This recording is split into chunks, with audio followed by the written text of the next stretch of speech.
Everybody, it is Craig, and I'm back with movie number 77. And stick around for this one because you'll see. So, the movie is Bite or Blood Trap from 2015. It was called Bite on Tubi where I watched it, but then I looked it up. It comes up as Blood Trap on IMDb. There was another movie named Bite that came out in 2015, so I don't know. I'll put both in the title here. But this movie was listen, it was a fun movie. I looked at the trailer, I knew I was getting into. But one of the things that made me have to watch it after I saw the trailer is there was something that upset me. I saw Abigail this year, and I enjoyed Abigail. I thought Abigail was a lot of fun. By no means perfect. I did do a review for on this channel. I believe I gave it like a 6.5, 6, 7, 5, something like that. But I had a lot of fun with it. But then I saw this movie, and I saw the tag that they used for this movie, or the description, the short description on IMDb. 6 criminals are tasked with kidnapping a young woman for ransom, but when they get locked inside a mansion, what they find is way more menacing. Okay, so that's Abigail. Not exactly, because it wasn't a riddle girl. It was a 20-something-year-old woman, and not, exactly because she didn't get locked in Abigail's place. They took Abigail somewhere else and got locked in there. Kind of the same thing. But, so that upset me, because I know Abigail's idea isn't completely original. I've seen that idea before. They had that in Tales of Halloween. They had that in, either House on Willow Street or House on Mowbray Street, something like that, where the girl was possessed by a demon and killed just about everybody. But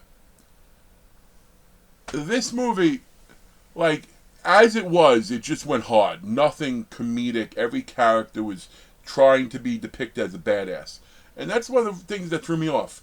Especially with the male characters. There were 2 female characters, and one who couldn't talk, and another one who was kind of all over the place.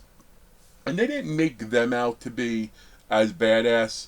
But the guy's the one, he's a sociopath. The other, he's old school. The other's crazy. You just see him attacking everybody. So, all badass characters, yet they all are listening to the same dude. And he was just one of the guys in there for ransom. Was it Costas? Mandalore? Something to that extent. He's the guy from the Saw movies. Him and Vinnie Jones are the only 2 names I recognize in this film. And Vinnie Jones, it was a bait and switch, because it was one of those deals where Vinnie Jones was in the movie for 5 minutes. And I like Vinnie Jones, but that's fine. It's okay. He does better in roles like that, I think, whether it's comedic like Eurotrip or Midnight Meat Train, which is more than a short role, but still, I like him. He was really good in Elementary, the series on CBS. But this movie, if it just stuck to that, okay, it would have been a fine watch. But it just did stuff all of a sudden there's a room full of babies who are intravenously eating on blood, and if you take the blood off them, they attack. So and the woman is the one who's getting pregnant. Oh, there's a guy being raped in this movie too by her, which was a weird turn. But then by her doing that, he then became a vampire or a monster too. They never used the word vamp. They never used, the creatures never used it, and they don't. But you did have the one guy mentioned. Maybe they're the undead. I don't know if they've actually used the word vampire. If they do, they use it very briefly. Might have been like the way The Walking Dead doesn't want to use the word zombies. They're trying to do their own thing. But so, again, if it was a straight up movie, you kidnapped a vampire, now you're going to die for it. Okay, cool. Get your comeuppance, maybe one survivor at the end, whatever. I can live with that. But in this movie, they just did weird things. The Costas, towards the end, put on a full suit of armor to protect himself. But he couldn't move in it. So it really didn't make any sense. Or, the room of babies. Just a room full of babies. No one else in there. And they're not covered in shit. They're not doing anything. They're just acting, chilling, living their best life. But the thing in this movie that really there's 2 things that really just, blah.